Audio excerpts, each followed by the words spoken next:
out, we cannot bring them back. We cannot undo that. But what we can do is learn from it. And I think that is what Senator Perry and I and you, of course, are going to carry into the special session is what can we learn from it? How can we prevent it? There's going to be natural disasters to occur in the future, but how do we prevent this loss of life? And thanks to the men and women behind us and to the first responders for your bravery, for your diligence, for your hard work and dedication to the proposition of saving our community. Thank you for that, and again, thank you all for being here. Thank you very much. Now, Mayor Thompson. First things first, thanks for coming here and seeing us. As a voice of the local people here, I want you to know that from the word go the morning of the 4th, we heard from every one of y'all, all of our first responders. Everybody became a first responder. But what was very impressive along this pattern and path was the communication downhill that said, don't let government get in your way. If you need help, let us know, and whatever you need, just ask. That rolled forward for 7, 10 straight days. City, municipal, state, federal people all came lockstep together to create a response where nobody was in the way. There were no egos in the room. It was, we'll do what we need to do to get it done. We developed many private-public partnerships, especially with our nonprofits, to let them manage and execute in areas that they have expertise that maybe city, state, municipal government do not, as far as housing, volunteer management, resource control, and they did an impeccable, outstanding job. Our reaction and response was great. Our recovery is going to be how we're going to be judged. And with the flow of assets coming from, say, Kerrville, this area up here, we have the opportunity to move our recovery from months to weeks. Right. And with y'all's help and the conversations we just had, I've never been as, I would say, as excited or more confident that not only is that our goal and ideal, it's also y'all's too. It's all comes down from state level. Make this happen. Take care of your citizens. We're going to help you with housing. We're going to try to help you navigate a path. Most important thing that everybody said in there was there's lots of things that we need to figure out what those are. Senator Perry, you said let's not have false expectations on what's going to happen, but we're going to execute and try to get everything out to everybody we can as soon as we can. Thank you very much. Thank you very much. Now, Chief Nimkid. Thank you, Governor. And I just want to tell the working media out there, thank you for being here with us and getting this message out, because absolutely saved lives. Right. The local leadership, from the mayor, the judge, your emergency management coordinator, police and fire chief, sheriff, Texas Department of Public Safety, and the game wardens working together as one organization was an amazing feat. If the rest of the state worked like that, I would probably be out of a job. The work that was done here locally is second to none. Then I've got to thank all the volunteers that are out there. We went through houses today where Samaritan's Purse and other volunteers were out there cleaning out the houses, putting the debris in the piles that it needs to be. Very few communities in this state have pre-positioned debris contracts. This one does. They're taking it seriously. Y'all are in good hands. Disasters are going to happen, but leadership like this at the local level will make that recovery so much faster. The volunteers that are out there working right now, if you see one on the street, stop and thank them. They're here for the goodness of good and the hearts and their kindness, and they will help you recover faster than any level of government ever will. So take care of your volunteers that are out here. Glad to be here with you, Governor. Thank you very much. I want to double down on what Chief Kidd said about the volunteers. I had the opportunity to meet with many of them today, but know all that they are doing. And some of them are volunteers with organizations that existed long before this, and some are just volunteering on their own right now. And what these volunteers are doing, both here in this county as well as Kerr County and counties in between, are changing the face of Texas. We would not be able to be where we are or make it through the recovery process the way that we are without the volume of volunteers that we have. And I'll add this. I've never seen such generosity from our fellow Texans in supporting their communities, those in need. And I got to tell you, what you are providing in monetary resources to help these individuals in these communities is going to accelerate that rebuilding process. Every donation that's coming in that I'm working on is going to make sure, is going to someone who's going to be having a home rebuilt or an RV trailer restored, whatever the case may be. We want people back in their homes as quickly as possible. And one thing that accelerates that process are the very generous donations that are coming from our fellow Texans. And with that, we'll take a few questions. Governor Abbott, God bless you, first of all, and all of the folks that have labored to support the people of Texas here. What can we do now concerning an early warning system? I heard some of that mentioned in Kerrville, now here in San Angelo. Is there a plan in place for Texas to have an early warning system in case of flooding, tornadoes, et cetera? So, I mean, there's several Stay tuned. several things that need to be answered to that, several responses to that. One is that, in some places there are early warning systems, and some places there are not. And what we need to do, what we are going to do in the session, is evaluate early warning systems. But we have to evaluate it, I think, through this lens, and that is that what may be needed in the Guadalupe River area could be completely different than what is needed in Tom Green County. And we need to be working with leaders and members of local communities to learn from them what is going to be best for them. I'm going to give you a very easy example. And that is, as a person who's been in Hunt, Texas, which was ground zero of where the Guadalupe River flooding took place, there is virtually no cell phone availability at any time.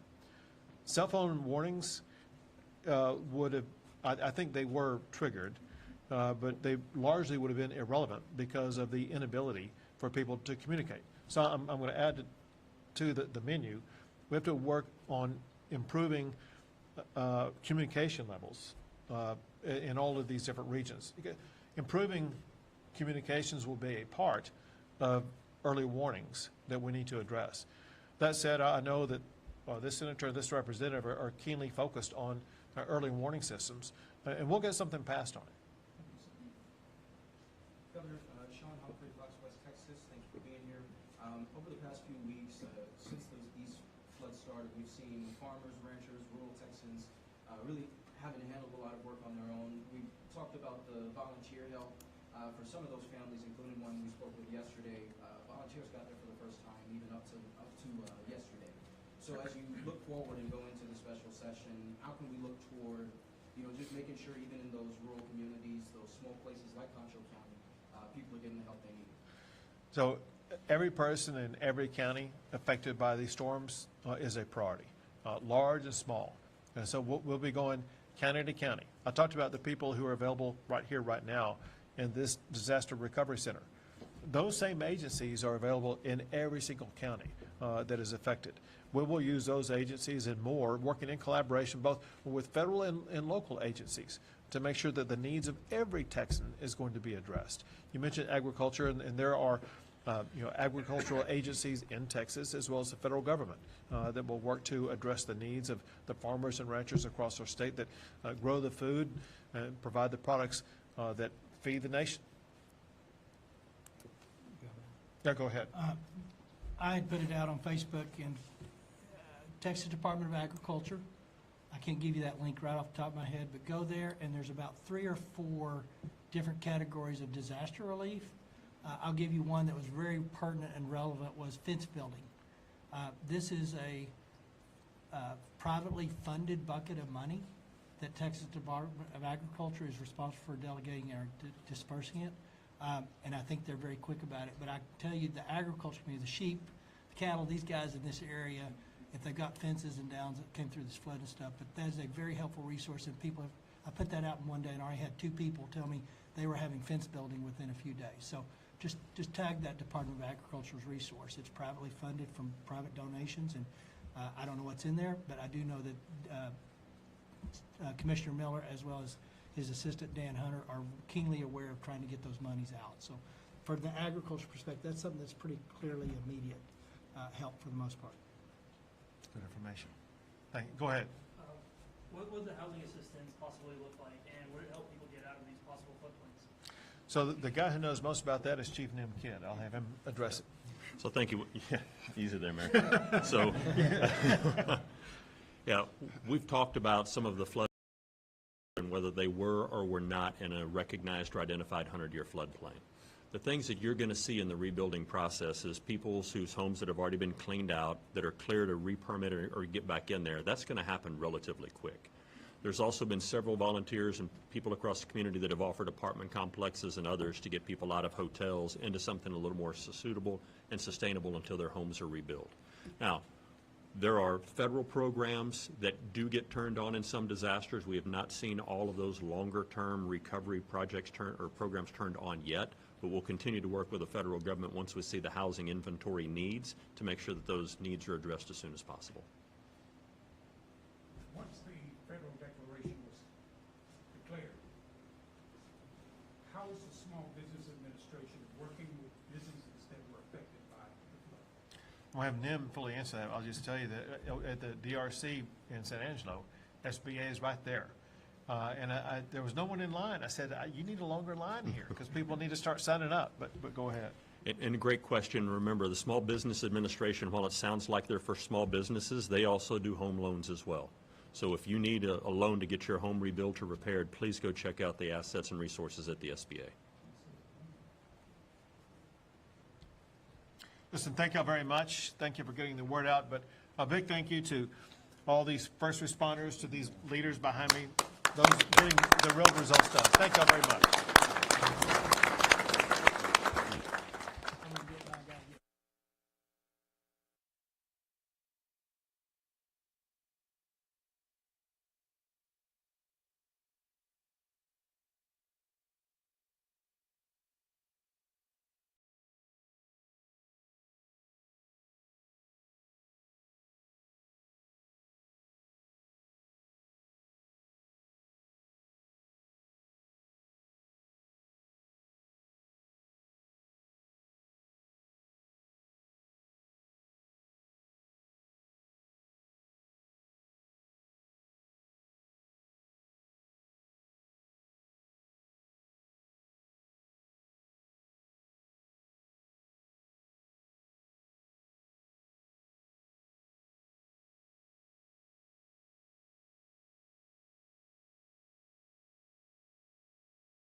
pleasure.